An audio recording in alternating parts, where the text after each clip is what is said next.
Okay, so the next step is to talk about the difference between a midwife and an OB.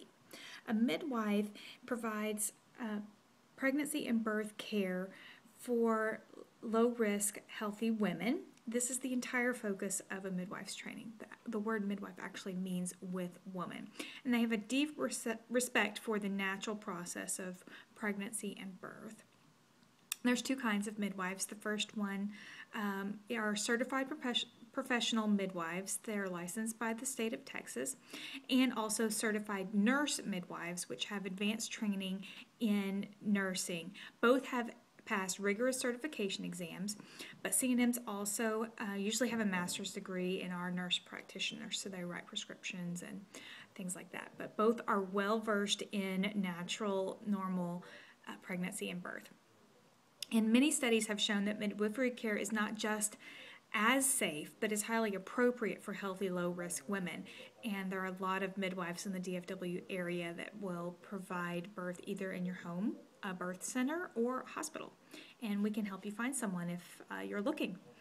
And then the second type of provider that you could have during your birth is an OB-GYN. An OB-GYN is trained as a surgeon. They're specialized in care for the female reproductive system. And midwives do refer to OBs if complications arise. And so if you're interested in using an obstetrician, we can help you find someone who is very confident about how normal birth works and will be likely to work with you if you have special requests to avoid unnecessary interventions like we talked about earlier. But the most important thing is a comfortable environment and lots of support so that your body can do its job. So a birth center or your home, these are attended by a midwife, and if that's what you choose, you'll have a team of trained labor support that will see birth as a normal life event rather than an emergency waiting to happen. And you'll have a much better chance of giving birth without medical interventions if you're surrounded by people who believe in your birthing goals. But if you choose to give birth in a hospital, there's a few things that you should be aware of. Many hospitals routinely rely on medication and technology rather than using them only when you need them for a specific problem. And sometimes in a hospital it can be harder to relax and work with your labor, but it doesn't have to be.